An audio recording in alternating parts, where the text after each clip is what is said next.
Hello, everyone. This is Ron Bush with Ron Bush Consulting, and you're listening to the Information Playground. I want to invite you to tune in to WVLP. That's a small radio station, a not-for-profit radio station located in Valparaiso, Indiana. They're a great community station that gives back to the community, and I hope you check them out on their website. That's WVLP.org. It's an excellent radio station. It's 103.1 on the FM dial if you're local. If you're not, stream us from there.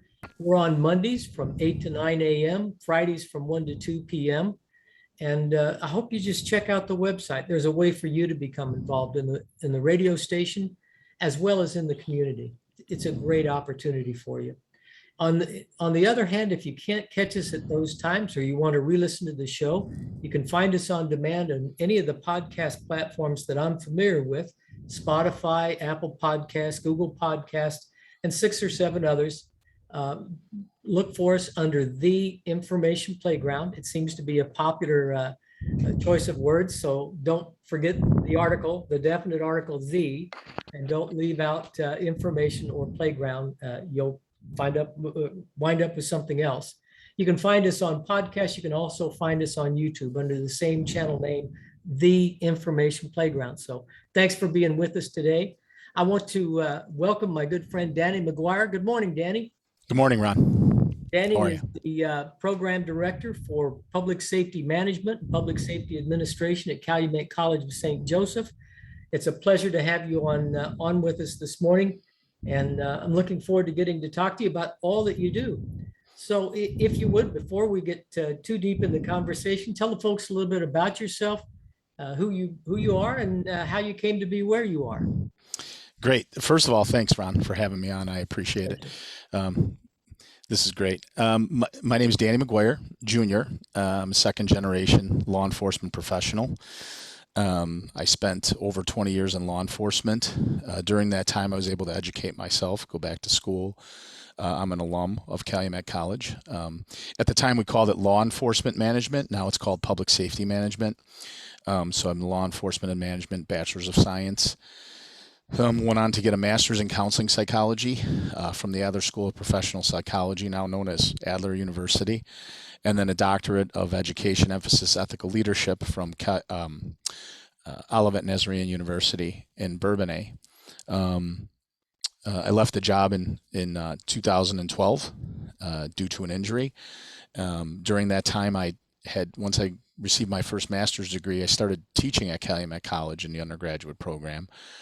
So I've been teaching there for about 14, 15 years now, and took the full-time job in 2018 as the director of the program. And now I'm also the department chair of criminal justice. During my time off the job, I went and earned 2 more master's degrees, one in public administration from Clemson University, and then a degree, master's of science in foods and nutrition from the University of Georgia. So, and now I'm here. Great. So you are a program director of one and a program chair of another. Tell us a little bit about those 2 programs. Okay.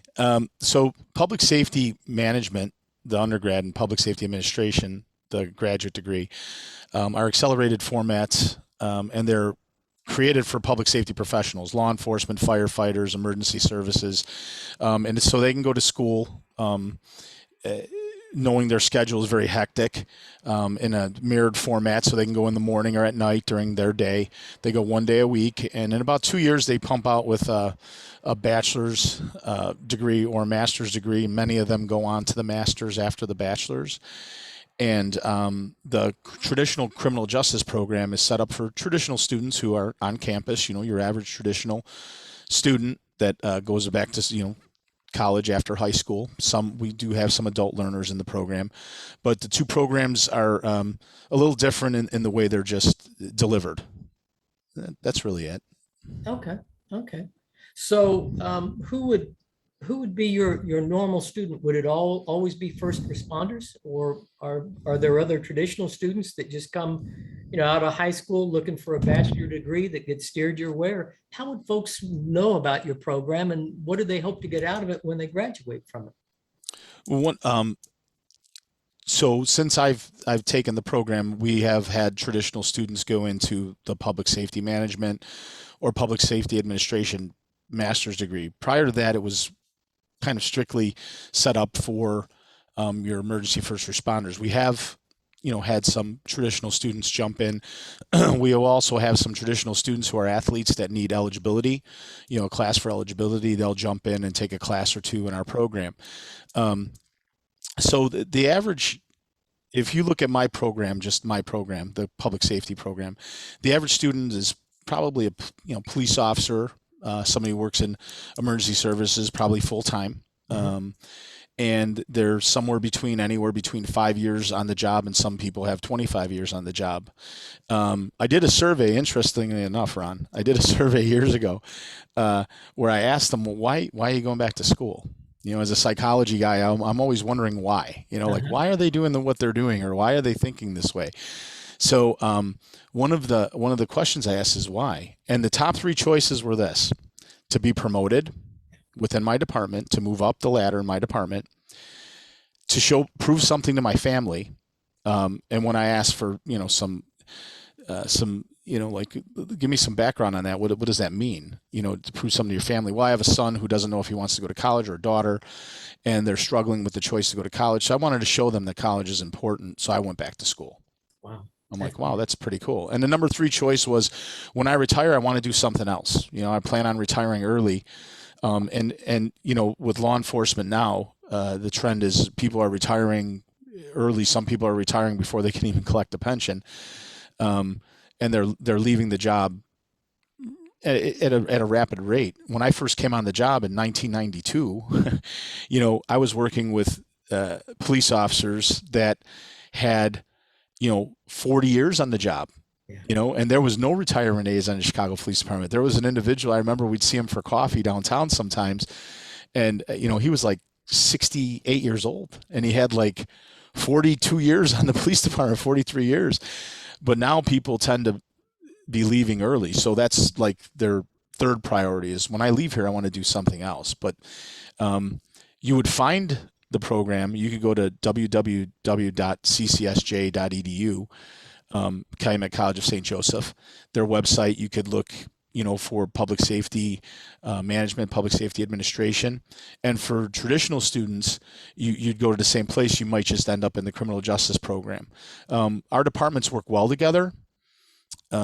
So it's kind of a hand in hand. Some of my faculty teach in the undergraduate traditional criminal justice program, which really helps younger people who are interested in a job in public safety, particularly law enforcement. You have somebody who might have 20 years of service and that experience. So the real unique thing about the public safety programs and the criminal justice programs are this: you have people from the field who have maybe had experience with the theories you're learning in a book, putting them in practice, and can tell you what works, what doesn't work.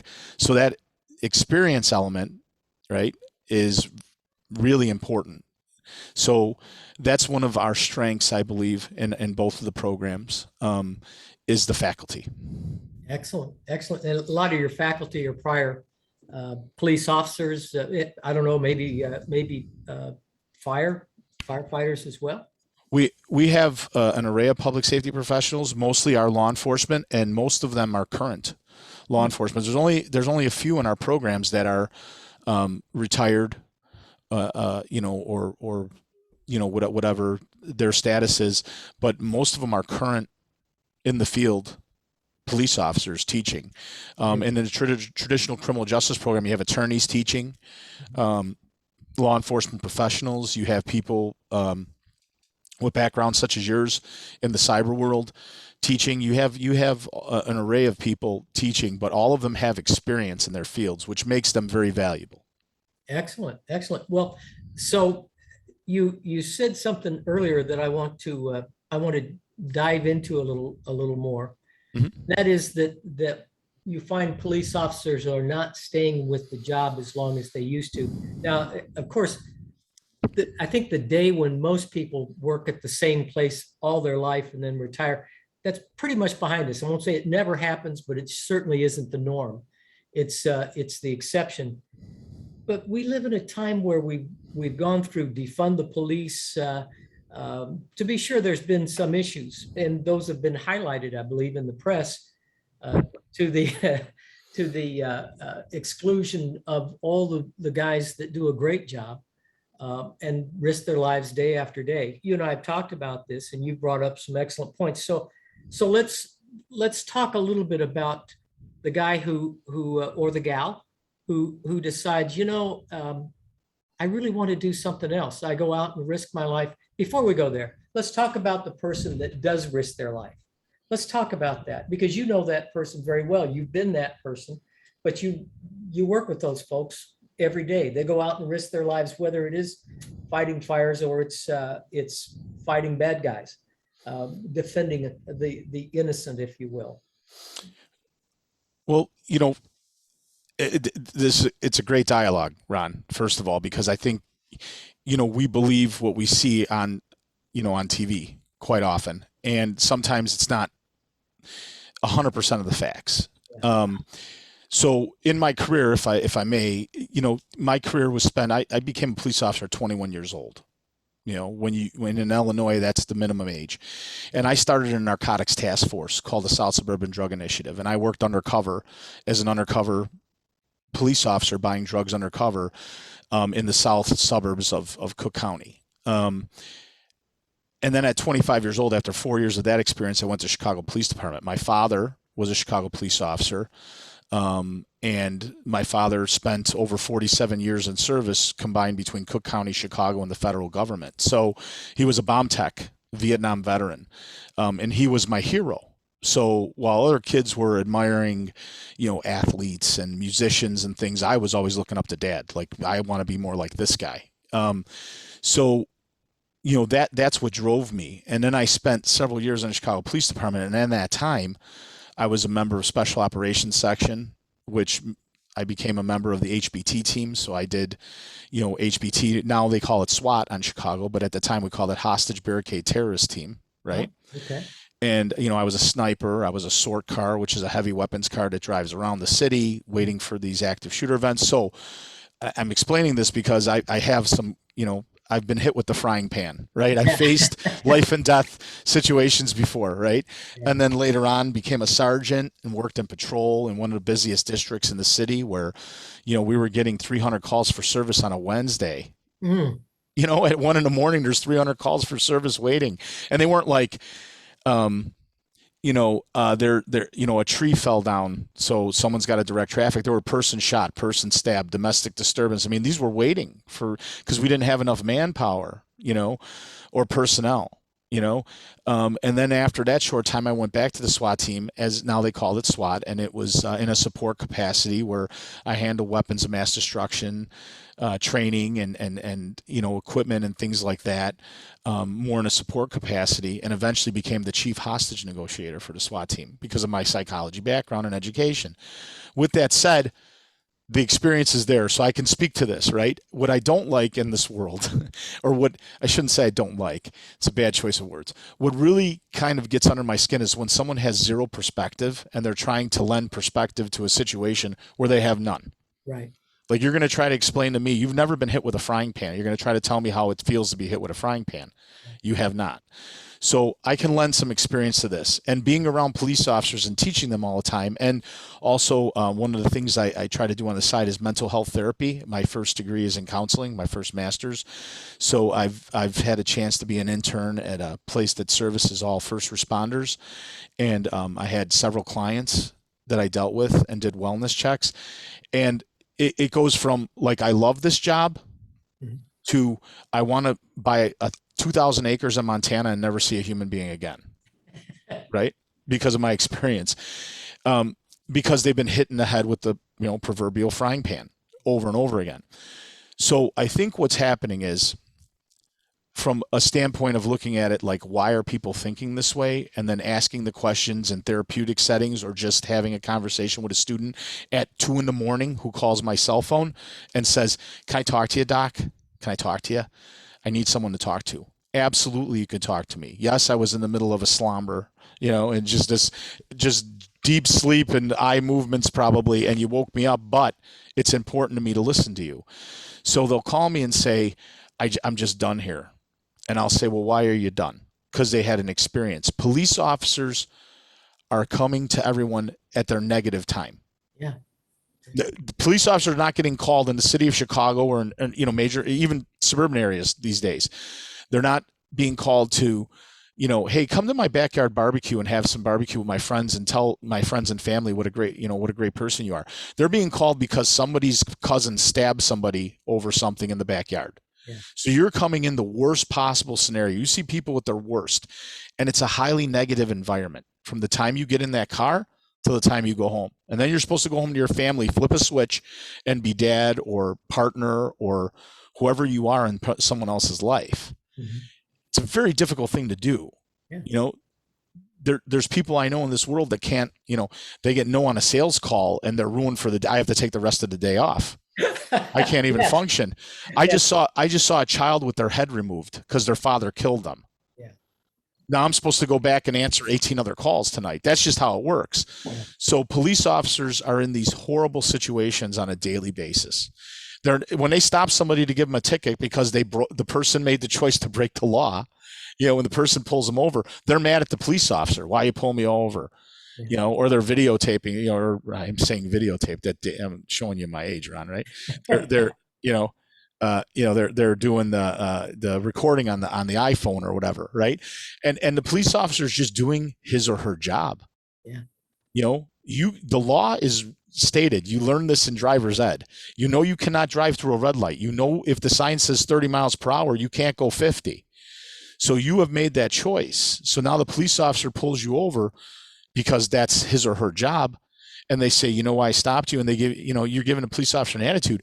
People are frustrated with that. Plus, I believe that social media has made it different because, as I tell police officers all the time, in 1992, they hated us too, right? They yelled at us too. They'd spit on us too.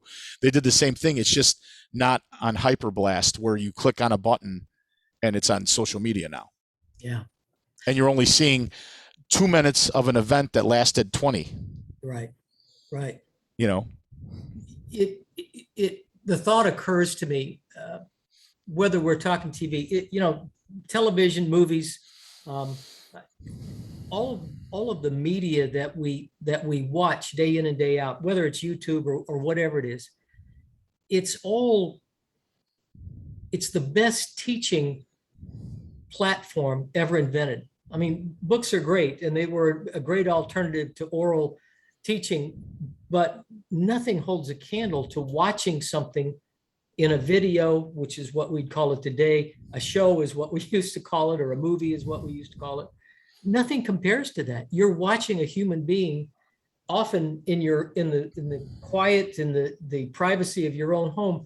Maybe you'd never let them into your home, knowledgeably. Right. But you're watching people do bad things all day long. And they don't make stories. Sometimes they do make happy endings, but there's always got to be some tension in it. And the tension is almost always someone of authority, cop, government agent, employee, whether it's FBI, CIA, doesn't matter. Someone that you would normally expect to be a good guy, they show him as a bad guy. This is the one gone bad. Well, if that's all you see, pretty soon it becomes the norm. Pretty soon, what you expect is the guy that ought to be the good guy. Well, he's really the bad guy. You can't trust him. You can't do anything. So when he pulls you over, what do you think? You think, oh, he's just after me. Doesn't matter that you're 3 sheets to the wind. Right. You've had 12 beers and you're weaving all over the place. And you almost, maybe you did sideswipe a car. You almost hit a pedestrian. The guy pulls you over. What are you pulling me over for? That doesn't matter. You've got all this stuff that you've filled your head with. It amazes me that people respond to the stuff they should know is fiction. They respond to that as though it's fact. And people do that every day with junk they read off the internet, with junk that they watch on the internet. I mean, it's just where people are at. We've got decades of this stuff. that have just built up.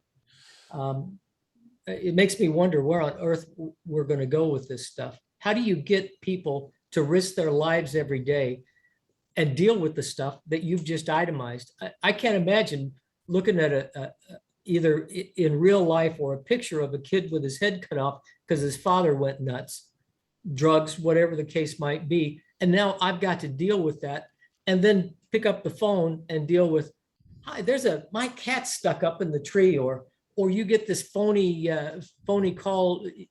Kids have been doing it forever. There's a fire reported at 123 ABC Street. Well, there's no fire. There's not even a 123 ABC Street, but you've got that truck out looking for it, trying to put out the fire. Where's our sense of I don't know, decency, our sense of where do you go with that? Well, first of all, some of the things you mentioned, I mean, if you think about it, and you look at it from the outside looking in, right? Because it's hard to see past the forest when you're in the trees, but when you're out of the trees, you can see stuff. It's almost like a form of brainwashing, right? When you see things over and over and over again. What do they say? It takes 21 days of doing the same thing over and over, or stopping the same thing to make a habit. Yes. So when you consistently see something over and over again, and you're told this is what it is, and you have no other point of reference, that's kind of what in my mind, my opinion, that's kind of what happens. But you raised an interesting question when you were talking here, and you said, what makes somebody want to do this? And so, I'm somebody who believes in a higher power, and Calumet College is a Catholic school, and I'm a Catholic. So I'm not perfect by any stretch of imagination, but I try to live my life in a semblance of that. And, there's not a greater love than someone who will sacrifice their life for a perfectly good stranger, right? So, I mean, I know I've, biblical scripture, I haven't quoted it exactly, but it's true. Find me another profession out there where someone will strap on a bullet resistant vest, which means, bulletproof means it stops all the bullets. Bullet resistance means it's not going to stop all the bullets, because some of the vests won't stop certain bullets, right? So put on a bullet resistant vest, kiss their children goodnight, go out and work from midnight till whatever, 12 to 12 maybe, or 6 to 6, 6 p.m. to 6 a.m. And in a second, make a decision to give their life for a stranger, someone who never met them, someone who could have been at a party saying, oh, all cops stink, all cops are jerks. And now they're faced with a life and death situation. This police officer will respond and put his or her life in between that perfectly good stranger who was just talking horribly about their profession. They would do it like that, in a snap. They would do it in a snap and not even think secondly of it. And there'll be bagpipe bands. I played in a bagpipe band. I played police funerals. There'll be a bagpipe band. They'll fold the flag and give it to their family and say, thank you on behalf of for your sacrifice, dedicated city, whatever they're going to say, and then that's it. Then that's it. Their name goes on a wall, and forever we remember their sacrifice, those that want to remember. Find me another profession where they do that and get paid what we get paid. And also have to have the recall. Surgeons, brain surgeons, doctors, lawyers, they all have reference books. They have colleagues they can go to. Well, I have this form of cancer I'm treating. Oh yeah, sure. Police officers don't have that luxury. We have to have the recall knowledge of those people and make a split-second decision. We're taking someone's freedom. We're putting handcuffs on you and taking your freedom. One of your basic premises of being an American is freedom. We are taking that away right now because you've broken a law. Or you've broken a law. I'm sorry. You've broken a law. So now we're putting handcuffs on you, and then we have to articulate why on a piece of paper. Then we have to go to court and testify to it, tell the truth. Find another profession that has to do that. I challenge anybody to do that and get paid what you get paid. And still do it. So that leads me to another conversation I often have with people, police officers, when I'm trying to pump them up, when I'm giving them the old, Newt Rockney speech. You know, we're going to fight, boys, right? So when I give them that speech, I often say to them, you know, find another profession. I do those things. And I also say, you were born to do this job because you're doing it. Mhm. Because those who come on this job for, you know, if people come out and tell me they come on this job for the benefits and the salary, they're not going to last very long. Because the minute you see, you know, your first dead body in an accident, someone murdered, you know, you go to your first domestic call where, you know, you show up and one of the partners, you know, their face is completely obliterated by the other person. Now you have to take that other person to jail. Then that person fights, and the person who called you, the person who called you, save me, is now beating you up because you're taking the boyfriend, girlfriend, you know, whatever, to jail because they love them. You know, the minute you go through that is the minute you're going to go, you know what, this isn't for me. If you're not born to do this, you're born to do this job. It's in your soul. Find me another profession like that. There's an old term called a calling. If you are called to do something, that is what you were born to do. In your words, you're meant to do that. Most jobs, it could be as simple as a clerk. If you hate orderliness or you hate clerking, you're not born to do that. That's not your calling. Right. When you come into something, ministry, any kind of law enforcement or first responder, service professions. Yeah, service professions. If you're not called to do that, there isn't any amount of money. Could I do that for $1 million a day, assuming I didn't get shot and killed the first day? Yeah, I might do it a few days, a couple days, maybe one. But you know what? At the end of that, I'm going to say, man, I'm sure glad I made $1 million today because I ain't doing this no more. Right. And that's where most people, I think, would be. Thank God we do have people that are prone to that. Like you now, unlike you, I'm not a Catholic, and in full disclosure, I teach at Calumet College as well. And there's going to be more about that coming up in future programs. But my field is cybersecurity. In that arena, and yes, it can be life or death. It isn't usually. It's usually people stealing your money or stealing somebody's money. But it's kind of disengaged. Crooks steal through the internet all the time, literally all the time, but they don't get to know the victim. They don't even get to see the victim most of the time. There's stalkers and there's people that do other stuff, but most of the time it's a crime of money. That's all they want is money. They don't care about the individual. They don't care who they steal the money from or the identity or anything else. They don't care what happens to them because they don't know them. It's different. And of course, when I go after them, when I investigate things, when I do things like that, I don't get to know them. I don't know hackers. But on the black hat hackers, I do know white hat hackers, but I don't get involved with the bad guys. But it's not the same for a cop. It's not the same for an individual, and I'll go with firefighters on this, or healthcare folks, the ambulance driver, the EMT. You know, those guys see life and death up close. They see that woman who's got the face that now looks like it's been, used as a punching bag. Mm-hmm. They see that stuff and they deal with it, and they have to deal with not just the trauma, but with the drama that goes along with it. I'm going to ask you to think about where we need to go, what we need to do. I always like to end on a positive note, and I think we can find one here, but I need to do state identification first. So with that, I'm going to pause for a moment and tell folks you're listening or watching the Information Playground. If you're catching us on radio, you're probably doing it on WVLP. I hope you're streaming us from the website. That's wvlp.org. Doesn't matter where you are, whether you're in your car or any place else. If you're any place on the planet, you can get the show or the program Monday mornings from 8 to 9 Central Time, or Friday afternoons from 1 to 2 on wvlp.org. If you are local, by all means, tune us in on your FM dial 103.1 FM. if you need to listen to us or want to listen to us on demand, check us out on podcast. And you can do that through any of them that I'm aware of.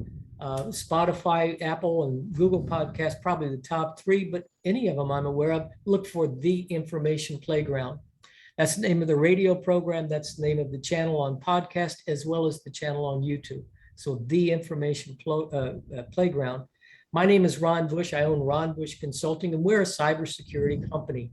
I've got a book on Amazon, which I forgot to bring with me this morning, so I can't show you, but it's called Staying Safe in a Very Dangerous World. If you're interested, check that out on Amazon, either electronically or a paperback version.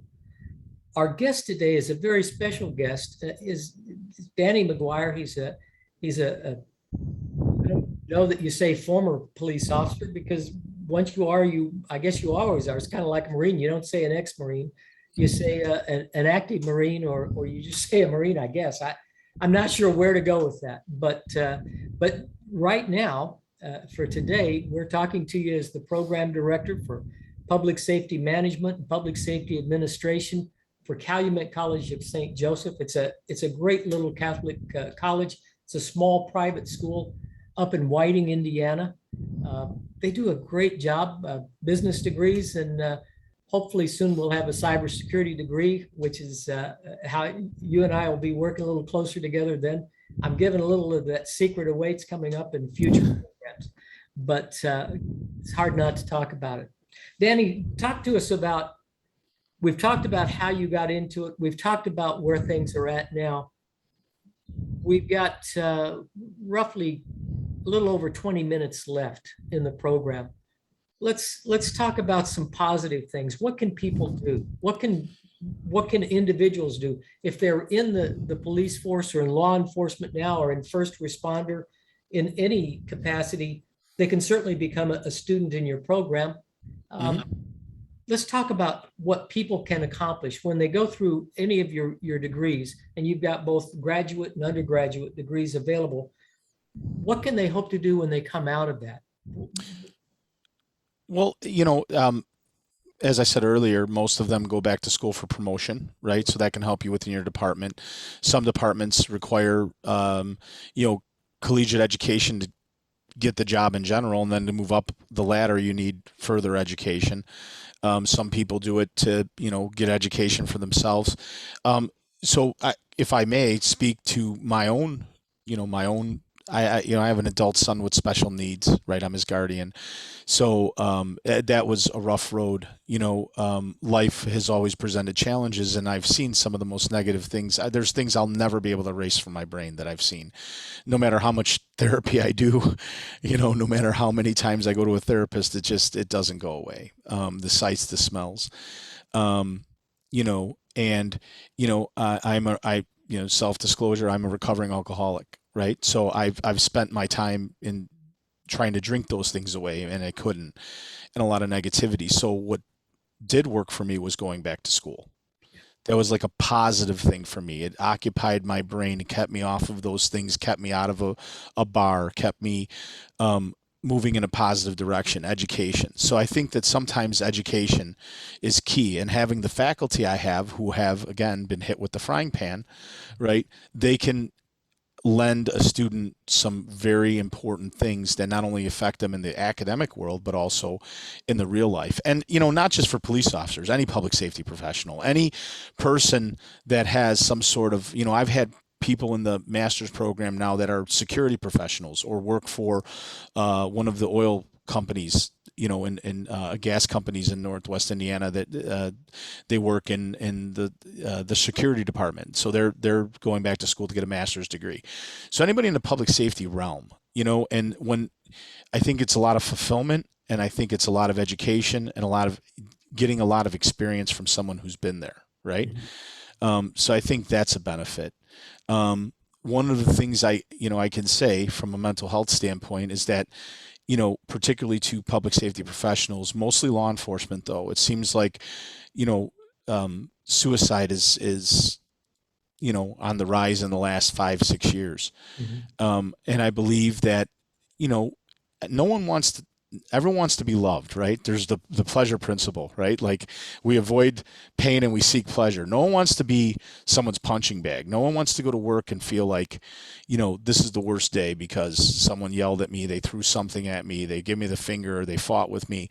Those things take a toll on people. Everyone wants to be loved. There's not anyone out there that says, I don't care if anyone hates me. If they do say that, they're probably not being completely honest. So it's important that police officers, public safety professionals, anybody who's feeling bad, reach out to somebody, your EAPs, peer support, counselors, and get therapy. I have to talk about that, right? Because that is one of the most negative things that can happen. If someone shoots you or you die in the line of duty in some car accident or you get killed in line of duty, there's bagpipe bands, there's funerals, there's, big ceremonies for you and your family. If you kill yourself, there's really nothing. Is it job related? Probably 100%, right? Well, maybe not 100% because it takes resiliency to work through that. And sometimes people get to the point, but could it be a driver in your decision to do something like that? Sure. Right. Sure. It could be one of the pieces of your life and sometimes a major piece. Yeah. To put you in a place where you feel so much pain on a daily basis that the only way to end the pain is to end your life. Think about that. And when you see so many negative things, is it a driver? Yes. Right? It could be the last straw. So it's important that they seek help. I'd like to say in our program at the school, I've spent several times, like for about a good year there, Ron, my class was group therapy. As a therapist, it became group therapy. There was one class I ended the class session on Zoom, and I thought to myself, I don't think we covered one academic module today, and we just talked about, how people are feeling right now. I've worked 15-hour days, 20 days in a row. I haven't seen my kids. I'm exhausted. I'm tired. And when people are tired, they make the most poor decisions ever. Yeah. So that day I said, okay, this is going to be a mental health day, right? We're going to sit here and I'm just going to let people talk. And you handle like a group therapy, kind of like almost, any kind of self-help meeting, where people went around the room and talked about how they felt. And, some of the things, I had to reframe some of the thought processes there, like, okay, well, you're looking at it from this standpoint, but what I hear is this, right? And, so walking into our program gives them a lot. You become part of a family. We have thousands of alums. This program's been around for 25 years, not just Chicago, but all the suburbs, Northwest Indiana, the, suburbs in Illinois. We have approximately 2,000, maybe more, alumni of our programs. So we have a lot of outreach out there. And what you get in our program goes far more than just an academic setting. You become part of a family. Yeah. And everyone, I still get calls from students that I taught 14 years ago. When I was teaching terrorism in the undergraduate program, I still have people that text me, and talk to me or call me. So that's a pretty cool thing for me to be able to be that person who made a difference in their life. And I think Calumet College, I know Calumet College makes a difference in people's life because it saved mine. It was probably the most horrible time of my life. My son was diagnosed with autism. He and, my children's mom and I were splitting up. It was just a terrible, terrible time. And Calumet College saved my life. Yeah. It did. 100%. I said that in my interview with the president, Amy, when I took the job here in 2018. I said it with the former vice president of academic affairs, Ginger Rodriguez. I told them both, this place saved my life, so I have to give back to you. Excellent. Both of those, Ginger has not been on the program. Dr. Amy McCormick has, so listeners can go back or viewers can go back and find programs with her on there. And I recognize what you say. It's the beauty of teaching. I have students from my first year of teaching, which is 7-8 years ago, that contact me, stay in touch with me. It is, there's every job has its stress and every job has its difficulties. That's why they pay you to do it, But on the other hand, there's, I won't say most of them have, but the ones that I do have satisfaction in, and that's a sense of accomplishment in teaching. It's your students that, you made an impact, had an influence on them, and now they call you back to let you know, gee, I'm doing this, or I've got this issue. What would you do, Dr. McGuire, or what would you do, Professor Bush, or, what do you think? I mean, that doesn't happen in too many things. So there's a lot of joy there. It doesn't. It doesn't. And I think our, again, my opinion, right? I think that, I have adult children, I have neurotypical children, and I have my special guy. And I look at my special guy and I think of the innocence that he has. He doesn't understand discrimination. He doesn't understand hate. He doesn't understand these things. So my neurotypical children, when I listen to them talk, I think, goodness, you are selfish. You know what I mean? Like, wow, what happened, Yeah. And I think that sometimes in society, people, what's in it? I've heard people say to me, like, what's in it for me? And I go, what's in it for you? Like, really? I mean, are we at that point right now? And it just, a bunch of things go through my head. Like, you've never been part of an athletic team, right? Or you've never been hit with a frying pan, right? Of course, it's figuratively, right? It's not literally getting hit with a frying pan, right? So yeah, for those of us that are younger and haven't heard the phrase "out of the frying pan into the fire," right, you're bending that a little bit. You right, hit with the frying pan. That's right, exactly. So, I think, I've spent my entire life in service to people I don't even know, and the gratification for me always was when I helped somebody, when I did something that ended up helping somebody in the long run, whether it was a colleague, whether it was a person on the street with a flat tire, you help change a tire, whatever it was, was that gave me the motivation to continue to do it. The smile on someone's face, or, the hug someone gave you for helping them, or getting somebody to a place where they want to be or need to be as a student, students in the program saying, hey, I really want to be the chief of police in my suburban agency. And I'm, right now I'm in this, I think this master's degree is going to help me. And then they call me 2 years later and go, hey, I'm the chief. For me, that's everything. Yeah. Like that is far worth more than any monetary value you can give me. You could give me $1 million, but that person achieving their goals and I had some sort of help in that to me is everything. Or somebody who comes to me in the worst, they're drinking, they're a horrible drinker, they're agony, they're misery, they're depressed, they're horrible. And then 6 months later, they're sober and they're doing well and they're good at school, they're good at work, whatever it may be. For me, that's like, of course you got to pay the bills, but that person's success and having part in that, for me, is everything, and I think when I hear people talk selfishly, I think, good gravy, like you need some help, because, Yeah. At the end of the day, when we leave this place, I had this conversation with a friend of mine recently, because I'm getting older, we're both getting older. And, we were talking about an individual who was a bit selfish. And I said, I look at it from this perspective. When I go to someone's wake, and I hate to be morbid, right? I go to someone's wake and I have to wait 2 hours just to get in the door. I mean, pre-COVID, right? You wait 2 hours to get in the door, and there's like 200, 300 people in there. Everyone's talking. Then you go to someone's wake and there's like 5 people there. Yeah. It's like, and then you look at the person, you really think like, wow, is this just a lack of interest, or is it, this person lived their life in a fashion that put them in this role? And I think when my day comes, I want a lot of people there. I want people to say, Danny, help me. Yeah. Danny, help me. Danny, help me get to where I want to be. And I think that 99%, speaking for law enforcement, all think that way. They're there to help people. They're not there to take advantage of a situation or for a glorious paycheck, because it's not there. Let me tell you, it's not there. But they're there to help people. They really are.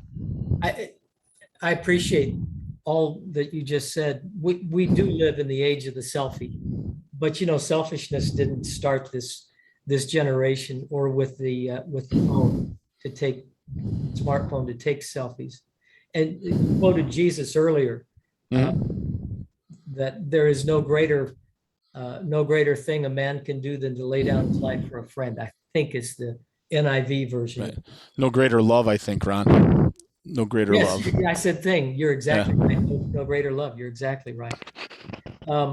So it just it amazes me how some folks want that. They want what you're saying. They want to have the funeral, because we all know that U-Hauls don't attend funerals. People don't have them following them to the grave. Mhm. And we also know that when when you do go, most of us want something nice said. There's jokes about pastors who get up to say something, and if at a funeral, and if the nicest thing you can say is, "Well, he's dead," Right, I mean, right. that's not what you want to hear. That's not No. what you want it to be. No. We want it to be that we did something for someone. We achieved something, and it's for others. It's not, if all we did was make ourselves rich, well, I mean, what value is there in that? You're leaving the money here. Can't take it with you. The book of Ecclesiastes and Proverbs both cover that over and over and over. There's no, and they were both written by the guy who was at the time the wealthiest guy on the planet. Yeah. King Solomon. So it just, that's not where folks want to be. But then in order to have that kind of a eulogy, or have that kind of a memory with people, you have to do something. Sure. You have to do something for somebody else. It can't just be, oh, I want people to say something nice about me, or I want people to appreciate me. We have to do something that they appreciate. Absolutely. You can't just be in it for yourself. You've got to be in it for others. You've got to help others. And I think that's where sometimes it gets lost. There's a disconnect between folks that, they want the good stuff, but they really don't want to work for it, or they don't want to do what's necessary to get it. I'm reminded that folks that are old enough to remember Art Linkletter probably aren't listening to this, but Art Linkletter used to be on TV, and he had several programs back in the day when TV was still young. And one of them was Kids Say the Darndest Things. Yeah, right. And I remember a little 5-year-old that was on that show. And Art Linkletter would always ask, "What do you want to be when you grow up?" And this kid said, "I want to be a philanthropist." 5-year-old. He stumbled over the term philanthropist, but he made it clear. And I'm reminded of that. Some people are much older than 5, but just like that little kid, they don't realize what goes along with it. You have to have money in order to give it away. Right. And you have to have done something in order to be appreciated for it. Correct. And so we live in a time where sometimes that whole message doesn't get delivered, or it doesn't get received. Maybe it gets delivered, but people don't listen except for that part they want to hear. Well, I think you bring up some valid points, right? It's what they want to hear. I'm a member of an organization, a musical organization, a bagpipe band, and there's several different people. It's all civilians. I've been part of police bagpipe bands and stuff, and I'm in a band that's all civilian competitive. And, there's younger people in the band who, I want it now, I want it now, I want it now. And it's like, okay, it took me, I'm 50 years old. Yes, I have a bachelor's, 3 masters, and a doctorate, but you know how long that took, and how hard I had to work, and all the things, how hard it was to raise 3 children, go to school, do these things. I mean, it was, this was hard. It wasn't easy. It's not like it's easy. It may appear like, oh yeah, but it's not. So the immediate gratification, I think, is what the word I'm looking for, and what we're talking about here is the need for immediate gratification is there. And that's not, I taught at a traditional college. in the city of Chicago, and I taught in a criminal justice program. And it was all, your traditional students between 18 and 25 years old going to get a bachelor's in criminal justice. And they all wanted to be, I want to be a CSI. I want to be a homicide detective. I want to be a profiler. And I'm like, here's the balloon, here's the pin, Pop. Let me break that for you right now, because you're not going to get on the job. You're going to have to do road patrol. I had a person call me once when I was on the working SWAT support on the SWAT team. From another police agency. He's like, yeah, I want to get on there right away. I want to be a SWAT I don't want to do road patrol. I'm like, well, I've got bad news for you. You're going to have to get on Chicago, do a certain amount of time in patrol before you could try out for the SWAT team.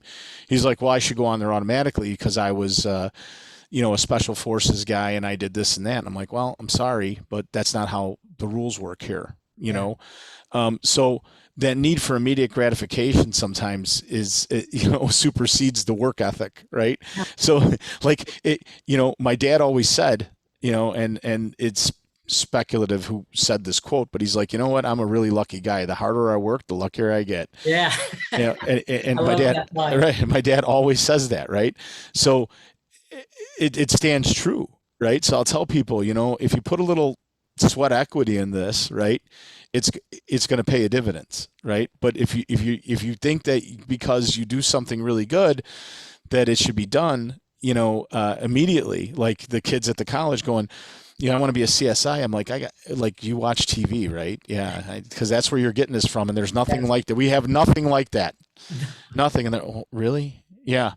Oh, wow. Well, I want to be a homicide detective. Well, this is how it works. You're going to have to wait. You're going to have to go to Chicago, take the test, go to police academy, work in patrol, then take the test for detective, pass that, end up on the list, get promoted off the list, and then you're not going to get homicide. You might not get homicide right away. You might get youth. Yeah. Well, I don't want that. Well, you're going to have to. It's called paying your dues. Yes. Right? Yeah. So we've kind of skipped over that part in the last 20, 30 years. I think so. I used to joke about how, I pace in front of the microwave sometimes. It used to, I don't know how long a potato it takes to cook, but I say it's a half hour, an hour in the oven, 5 minutes in the microwave. It's the Queen's song. I want it all and I want it now. Right. Life doesn't work that way. It really doesn't. Well, I mean, this is the information playground, your show, right? So information is readily accessible. What did we do this morning before the show? We were talking about statistics about something, and we just Googled it. Yeah. That didn't happen, in 1992. Like I tell people all the time, they're talking about, oh, my phone sucks. I'm like, your phone sucks. You know what my first cell phone was? In a bag, and I could probably hit somebody over the head with it. Yeah. You know what I mean? Like it was in a bag with a huge antenna. I was you'd probably give myself cancer with this antenna, the size of it, and carried around in a bag. And I only had like 15 minutes. And then after that, it was like $200 a minute. Of course I'm exaggerating, but they're like, really? I'm like, oh yeah. Yeah. Well, you got this. And like, you're mad. Your phone's not working fast. Sorry. You know what I mean? Like we've created that society with the luxury of information and technology. Yeah. No. You're a reader, just like I am. There's an excellent book called The Cyber Effect by a Dr. Mary, I think her last name is Aiken, Aiken. She's a PhD out of Great Britain. And she talks in there about how the internet has affected all of us. Most of the internet, there's good off the internet, don't get me wrong. Sure. But it talks about how an awful lot of things just become normative. If you were before the internet, 50 years ago, 100 years ago, if you were deviant in your behavior, you probably didn't fit in town. You had to act a certain way to get along. Mm-hmm. But now on the internet, you find other people that have that same deviant behavior, and you become part of a group. And that behavior becomes somewhat normalized because, right? Gosh, there's 50 of us or 100 or 1,000 of us, and we all think the same way. That takes us into a whole new area that nobody's thought about. Nobody's given any thought to what do we do with that? What do we do with people that think in ways that are bad for society? there's always been that element, but they weren't connected. They weren't connected into a group. And now we've got to deal with that because those groups keep getting bigger. Whether we're talking cyber criminals or we're talking other types of criminals, or we're just talking deviant behavior, which usually leads to criminality or criminal behavior. Well, we've got 3-4 minutes. What should I have asked you that I didn't? What are final thoughts on your heart? I give you next to the last word because I have to wind it up and say who you all are. But you'll get next to the last word. What's the last thing that you want to get across? The last thing I want to get across, well, I appreciate that. That's great. It really is. And the last thing I want to get across to your listeners and people who will listen to this is that I want them to know that public safety professionals, again, I have to drive this home, right? They're willing to risk their life for you. Now that, in the age of Call of Duty and video games where you get 6 or 7 lives, I got zapped. So, my guy just comes back resurrected as, whatever. That's not real life, right? You have one life. And these people, firefighters, police officers, emergency service workers, paramedics, whatever, they're willing to sacrifice their life for you. Now I can speak from a police officer perspective. Firefighters, brave, go in the burning building, save families. God bless them. Mm-hmm. Paramedics, saving lives. People with addictions, they're, opiate, saving lives. Police officers I want to speak about, right? Because that's my point of reference. Right. Again, they're putting on a vest. They're going out there every day and putting themselves between the most evil things you've ever seen. And I've seen them. I joke with my friends, I've seen the devil. I really have. Right. And people say there's no devil. I go, there's a devil because I've seen it. And we are willing to put our lives in between you and the devil and not even think secondly of it. Not even somebody who says I come on the job for the benefits, the great dental plan and, the high salary, which, both neither one exists, like a high salary and the dental plans, okay. You raise your sights. Right. Even that person is willing to pay the ultimate sacrifice for you. They're willing to come to your house. If someone breaks in your house armed and they want to steal all your stuff, you call the police. They will come there and get in a gun battle with somebody who's shooting at them, trying to kill them, because of you. So when you see things out there that are reported, remember this. There are several hundreds of thousand law enforcement agents in the land, from federal to corrections to everything. I don't know the exact number, so I don't want to misspeak, right? But there's several 100,000. And if you take all the incidents of corruption or, police brutality or things like that, and you do the math, it's not a very high percentage of people are corrupt in this business of police work.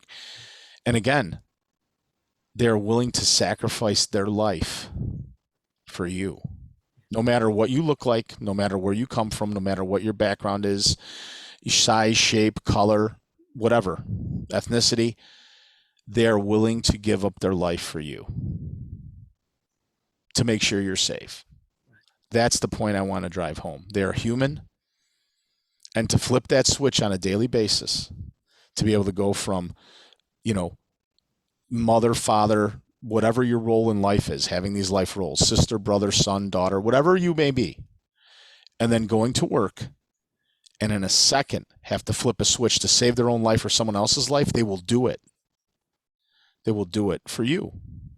And there's no greater love. Excellent. If folks want to contact you, Danny, what's the best way for them to get in touch with you? Best way is email. My email is DMcGuire, and that's DMCGUIRE @ccsj.edu. Excellent. Thank you for being with us today. It's been great getting to discuss this with you, and I hope you'll come back. Absolutely. Thank you. I love the opportunity. Thanks, Ron. I always love talking to Ron on campus. He already disclosed that he works at Cal College, and whenever I see his office door open, it's the best day of my life at that school. Oh, you are very kind and gracious. Thank you. But it's also the same for me. So Thanks. folks, thank you for being with us today. You've been listening to the Information Playground or viewing us. I hope you've been catching us on WVLP. WVLP is a great community station. Check them out at wvlp.org. You can be part of that. You can be part of the community and give back just as they do.